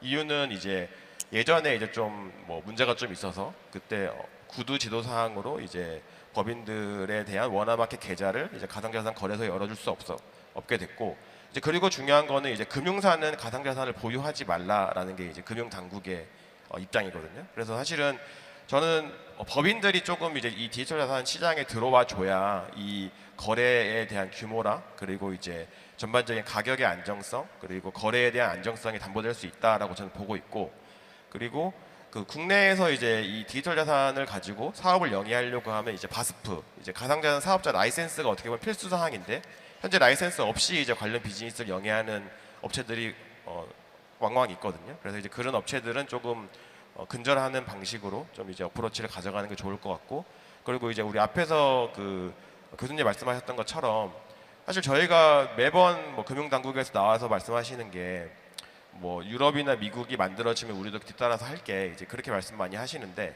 저는 제가 최근에 이제 투자 유치를 조금 하면서 이제 들었던 말 중에서 그 어떤 VC 분 한 분이 이제 카르도는 저기 글로벌리 되게 큰 글로벌 금융 디지털 자산 기관이 될 수 있나요? 라고 물어보더라고요. 제가 그래서 그거에 대한 답변으로 뭐라고 말씀드렸냐면, 현재 우리나라 국내 금융기관들 중에서 글로벌리 활동하는 금융기관이 있느냐라고 말씀드렸거든요. 그러니까 우리는 그 뭔가 꿈은 되게 크게 가져가는데 이런 전반적인 제도나 환경을 되게 못 만들어 주는 것 같다. 저는 이제 그렇게 보고, 그래서 저는 좀 저희가 선제적으로 좀 입법이랑 시행을 한다고 치면 크립토 선진국으로 저희가 발돋움할 수 있는 여지는 충분히 있다고 보고, 그리고 증권형 토큰 같은 경우도 가상자산 사업자가 조금 더 참여할 수 있는 여지를 두는 게 저는 맞다라고 보고 있습니다. 네, 이상으로 카르도에 대한 발표 마치도록 하겠습니다. 감사합니다. 네, 송경환 대표께서는 커스터디 서비스 생태계와 성장 수위를 말씀을 해주셨고요. 그리고 커스터디 사업의 세 가지 장점은 리스크 관리, 그리고 신뢰성을 확보할 수 있고 초과 수익을 낼 수 있다는 세 가지 정도 장점도 말씀해 주셨습니다. 현재 특근법이 거래 플랫폼을 중심으로 규제가 이루어져서 커스터디 서비스 육성을 위해서도 법률과 제도를 정비해야 한다고도 말씀해 주셨습니다. 어느덧 마지막 발제입니다. 오상록 하이퍼리즘 대표께서는 하이퍼리즘이 아시아 크립토 기관 투자자 시장을 만들어가는 길을 주제로 발표하시겠습니다. 박수 부탁드립니다.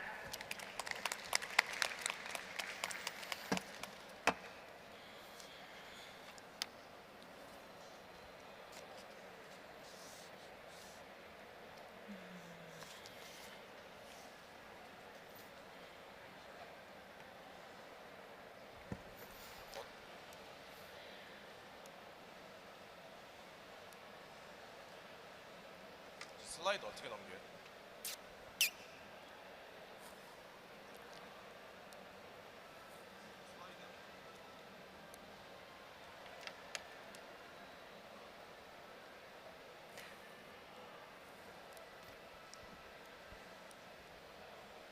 네, 안녕하세요. 발표를 맡은 주식회사 하이퍼리즘 대표 오상록입니다. 저는 10분간의 발표를 통해서 저희 하이퍼리즘이 어떻게 아시아의 이제 금융기관들 혹은 기관 투자자들이 가상화폐를 쉽게 거래할 수 있는 환경을 만들고 있는지에 대해서 설명드리겠습니다. 가상화폐는 돈의 인터넷인데요. 이제 이 돈의 인터넷이 어디쯤에 왔느냐를 보면은 메타마스크를 사용하는 실 유저가 5억 명 정도 된다고 하더라고요. 과거에 이제 이메일을 사용하는 유저가 2000년 즈음에 약 4억 명이었다는 걸 고려했을 때 현재 가상화폐 시대는 인터넷 시대로 치면 2000년 정도에 와 있다는 걸 볼 수 있습니다. 사실 돈이라고 하는 것이 어떤 특정한 모양이나 그런 걸 가졌던 것은 아니고요. 과거에는 돌이, 때때로는 귀금속이, 어느 시대에는 금이, 그리고 지금은 이 달러라고 하는 것이 돈의 역할을 하고 있지만 사실 그러한 돈은 언제든지 그 형태나 방식은 바뀔 수 있다라고 생각을 합니다. 지금 저희 자본주의를 만든 근간인 주식회사라고 하는 제도도 원래부터 존재했던 것이 아니고 1600년도에 네덜란드에서 주식회사라고 하는 개념이 생겨나고 이 주식회사의 주권을 거래하기 위한 거래소가 생겨나고 이러한 금융 거래들이 활발하게 일어나는 과정에서 골드만삭스 같은 금융기관들이 생기고 ETF 같이 이런 금융 상품들을 누구나 거래할 수 있는 시대가 온 것처럼 2009년에 비트코인이 등장한 이후에 12년도에 코인베이스라고 하는 세계에서 가장 큰 거래소가 설립되었고 그 다음 연도에는 기관 투자자들이 비트코인을 사고 팔 수 있는 그레이스케일이라고 하는 투자 신탁이 생겼고 이제 2021년에는 미국에서 최초의 비트코인 ETF가 상장이 되었습니다. 제가 드리고 싶은 말은 가상화폐의 역사나 혹은 미래는 전혀 널떨어진 것이 아니고 전통 금융시장을 40~50배의 속도로 빨리 감기하는 것이라고 생각을 하시면 될 것 같습니다.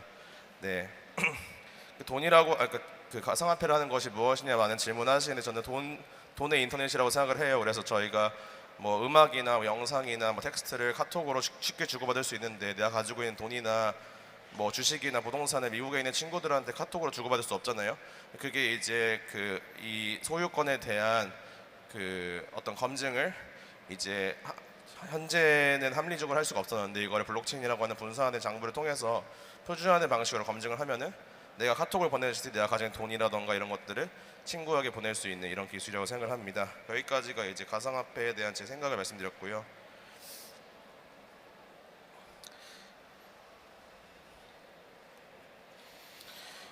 금융의 역사를 보면 모든 금융의 역사는 미국이나 유럽에서 시작해서 한국으로 왔습니다. 그래서 1600년에 네덜란드 주식회사가 한국의 최초의 주식회사인 조선은행이 생길 때까지 약 300년이 걸렸고요. 증권거래소, 뮤추얼 펀드, 프라이빗 에쿼티, 주식 선물, ETF 같은 것들이 전부 미국에서 만들어져서 한국으로 왔습니다. 이 말이 무슨 말이냐고 하면 미국에서 만들어진 것은 언젠가 한국으로 온다는 것이죠. 가상화폐에서 미국이 어떤 일이 일어나고 있는지를 보겠습니다. 지금 미국에서는 현물을 거래할 때 이런 코인베이스나 FTX, 제미나이 같은 거래소에서 모든 기관 투자자들이 거래할 수 있고, 코인베이스 같은 경우는 전체 거래량의 60% 이상이 기관 투자자에서 나온다고 합니다. 그리고 현재 한국은 암호화폐 파생상품의 거래가 금지되어 있는데, 미국은 이미 2018년에 시카고 선물거래소에 비트코인, 이더리움 파생상품들을 상장해서 거래할 수 있는 상황이 됐고요. 커스터디 같은 경우도 한국에서는 현재 스타트업들이 커스터디 하고 있지만, 미국에서 뭐 피델리티, 뭐 코인베이스 커스터디, 앵커리지, 뭐 뉴욕 증권거래 자회사인 벡트 같은 회사들이 커스터디를 하고 있고, 그다음에 크립토에만 투자하는 이제 판테라나 폴리체인, 패러다임 같은 회사들이 1빌리언 이상의 이제 펀드를 조성을 했고, 작년에 이미 이제 11개 정도의 사업자가 이제 비트코인 ETF를 상장을 하는 등, 기업들이 암호화폐를 거래하고 싶을 때 어떤 방법이든지 쉽게 사고 팔고 보관하고 간접 투자할 수 있는 이런 시장이 열렸습니다. 근데 현재 한국에서는 뭐 미래에셋, 뭐 한국금융투자 이런 회사들이 뭐 가상화폐를 거래하는데 어떤 지원을 전혀 제공하지 못하고 있는 상황이고, 이제 이러한 업무를 현재 저희 하이퍼리즘이 지원을 하고 있습니다. 그래서 저희 회사가 하는 업무는 크게 세 가지고요.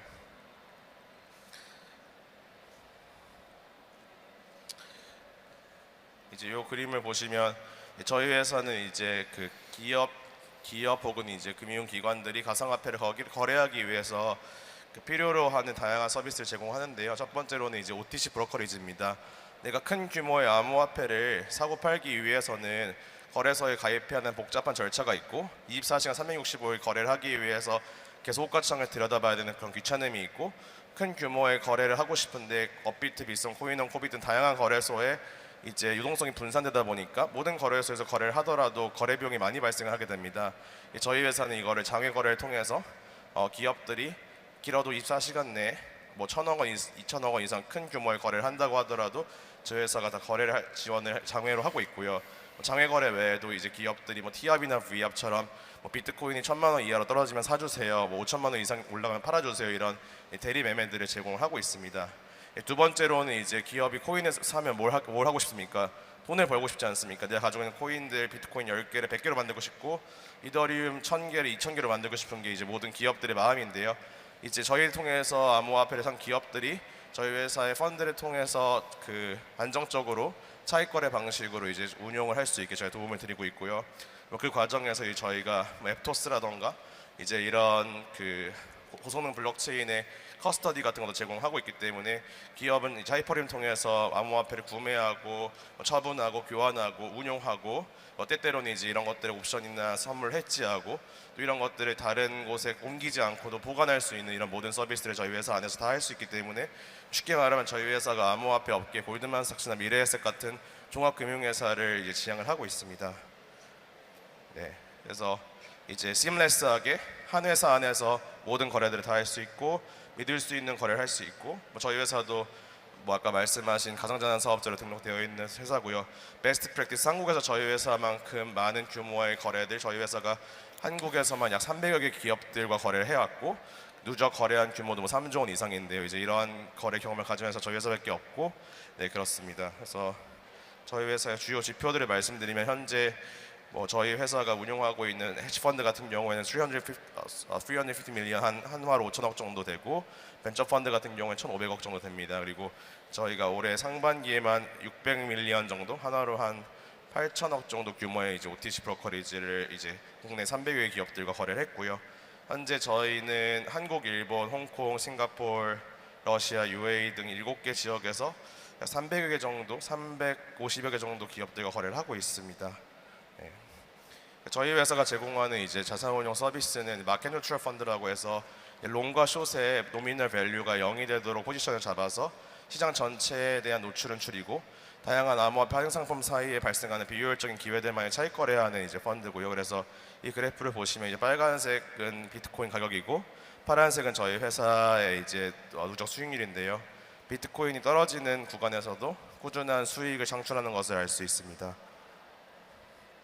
네, 저희 회사는 뭐 모건 스탠리, 뭐 시티뱅크, 뭐 김앤장, 뭐 태평양 다양한 이제 전통적인 금융기관 혹은 로펌에서 10여 년간 근무했던 베테랑 그러니까 베테랑 금융인들로 구성되어 있는 팀이고요. 그래서 기업들이 프라임 브로커리지 서비스들에게 어떤 OTC 브로커리지 엑스큐션, 뭐 이런 것 어떤 니즈가 있는지 이런 것들을 어떻게 엑스큐션 해야 되는지 이런 것들에서 발생하는 다양한 리걸 리스크가 무엇이고 어떻게 이거를 어떻게 우리가 해결해야 되는지에 대해서 충분한 경험을 가지고 있고요. 특히 회사 내 김현장과 태평양 출신의 변호사를 두고 있어서 모든 리걸 업무를 그 내부적으로 이제 해결을 하고 있습니다. 그리고 저희 회사 같은 경우는 국제 수학 올림피아드, 정보 올림피아드 메달리스트로 구성되어 있는 엔지니어를 통해서 이제 고객들이 필요한 OTC라던가 자산 운용 과정에서 모든 거래들이 사람의 손이나 판단이 아닌 프로그램에 의해서만 이루어질 수 있도록 하기 때문에 24시간 365일 돌아가는 가상화폐 시장에서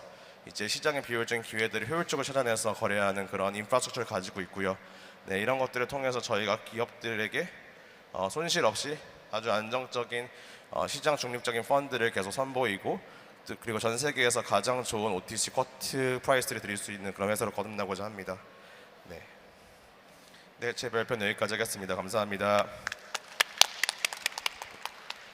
네, 오상록 대표께서는 인터넷 서비스 진화를 설명하면서 그 웹3를 기반으로 한 크립토 금융시장의 성장 가능성을 전망하셨고요. 아울러 하이퍼리즘을 종합금융회사로 만들겠다는 포부도 밝혔습니다. 블록체인은 국가 간 경계를 허물고 참여 장벽을 낮출 수 있다는 장점을 지니고 있는데 투명하고 효율적인 시스템으로 금융 차별을 없애는 데 하이퍼리즘이 앞장설 것으로 기대합니다. 자, 이렇게 모든 분들의 발표를 다 마쳤고요. 혹시 청중에 계신 분들 중에 오늘 발표자분들께 질의하시고 싶은 분 계시면 손을 한번 들어주실까요? 질의 없으실까요? 그러면 제가 질의를 좀 드리도록 하겠습니다. 오늘 그 발제 내용을 종합하면 전반적으로 크립토 성장 환경에 맞는 제도 정비가 좀 필요하다.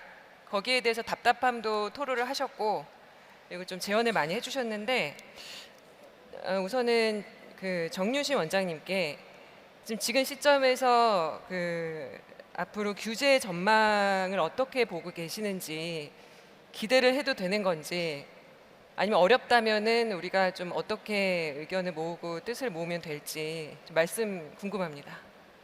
네, 뭐 여기 지금 또 디지털 특위위원도 계시고 그래서 정부에서 지금 정책 들리시죠?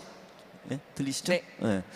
뭐 그 계속 참여하고 계시기 때문에 나올 것 같은데, 하여간 아까 제가 장표도 보여드렸지만 이제 그 금융위로 저번에 그 가이드라인 내고 그 증권형 비증권형 그 토큰에 대해서 발표할 때 그렇게 얘기를 하셨으니까 아마 이제 연말이라고 그래봐야 이제 뭐 한 달 좀 남짓 남았어요, 그죠? 그래서 그때 이제 그 최종적인 가이드라인을 좀 구체성 있게 좀 내시고 그때까지 이제 미국, 유럽 뭐 등등 뭐 이런 그 해외 입법 좀 더 디테일하고 방향성 있는 그 입법이 될 거라고 보여져요. 이제 그런 부분들이 나오게 되면 우리 상황에 맞춰서 이제 그런 것들을 좀 종합해 갖고 내년도에 이제 입법 활동이 들어갈 것 같고, 한편으로는 저는 사실 이게 더 중요하다고 생각하는데, 이제 혁신 서비스라든지 규제 샌드박스 내에서 규제 샌드박스를 좀 활용을 해가지고 사실은 그런 좀 그 유망하고 그 가능성 있는 그런 서비스 같은 경우에는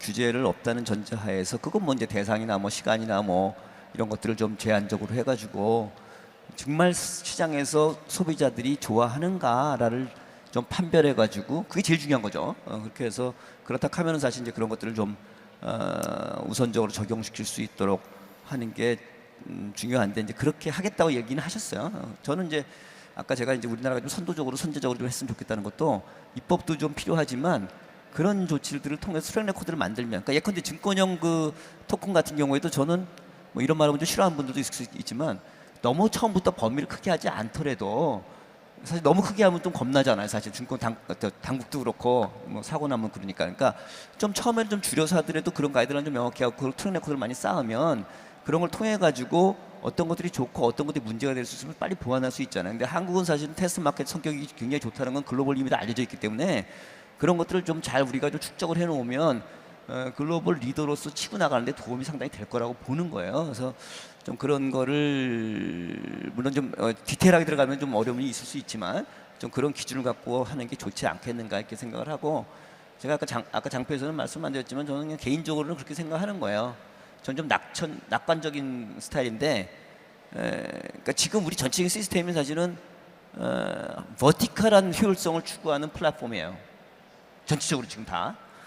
근데 그거는 이미 글로벌리 문제가 있다라는 게 다 나왔잖아요. 지금 미국의 가파나 뭐 구글, 애플, 아마존 뭐 그다음에 중국도 지금 뭐 좀 다른 정치적인 이유도 있지만 해가 지금 뭐 바이두, 알리바바, 텐센트는 뭐 힘들고 있고 우리나라도 지금 뭐 카카오, 뭐 네이버 이게 있지만 예, 제가 보기에는 이거는 결국은 그 버티컬한 효율성을 계속 추구하면 제가 보기엔 독점적 지위 때문에 계속 문제가 돼요. 그러면 그 정부가 갖다 세금 걷어갖고 뭐 그 주면 그 됐느냐? 그거 안 돼요.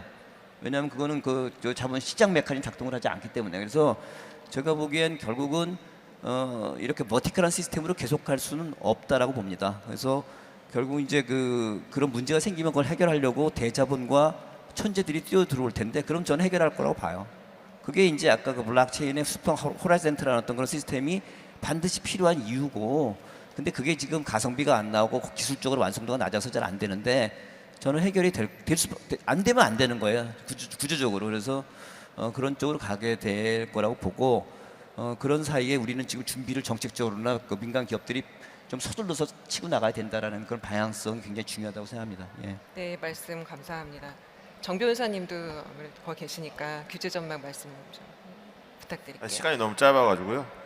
뭐 좀 차근차근 해나가지 않을까 싶습니다. 한 번에 다 모든 규제는 제도화를 할 수는 없고 이제 예를 들면 시급한 부분이라 할 수 있는 이제 일종의 뭐 불공정 거래 행위에 대한 규율 이런 것도 들어올 거고, 다만 이제 제가 생각했을 때 이제 중요한 거는 이제 규제의 명확성이라고 생각을 해요.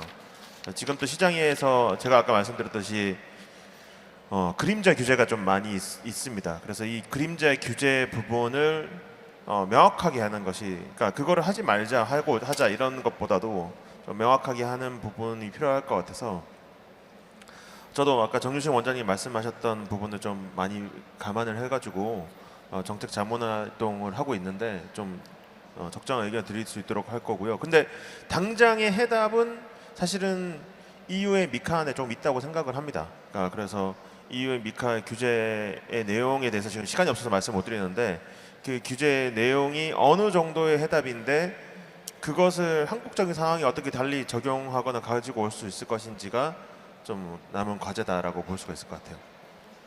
네, 말씀 감사합니다. 패널 토론을 마지막으로 오늘 순서 마치겠고요. 그리고 이 자리에서 이루어진 논의가 국회 담장을 넘어서 법제화 과정에서 잘 반영되기를 바랍니다. 토론 진행해 주신 연사분들 그리고 그 자리에 함께한 청중분들 모두 감사합니다. IT조선은 앞으로 블록체인 시장의 양적 그리고 질적 성장을 함께할 겁니다. 지금까지 IT조선 조아라였습니다. 감사합니다. 네, 감사합니다. 정말 유익한 패널 토론이었던 것 같습니다. 먼저 교수님께서 디지털 자산의 현황, 미래에 대해서 열띤 강연으로 시작을 해주셨고요. 정재욱 변호사님께서 법과 규제에 대해서 짚어주셨고, 또 박정윤 한국경제TV 부장님께서는 코레이팅이라고 하는 평가 모델에 대해서 설명을 해주셨고, 또 다음으로 카르도의 송경환 대표님께서는 법인 디지털 자산의 커스터디 시스템에 대해서 솔루션을 소개를 해주셨습니다. 이뿐만 아니라 마지막으로 등단하신 오상록 대표이사님께서는 가상화폐계의 종합 금융 솔루션을 꿈꾸는 회사의 모델과 지금 운영 상황에 대해서도 잘 설명을 해주셨습니다. 정말 유익한 패널 토론이었던 것 같습니다.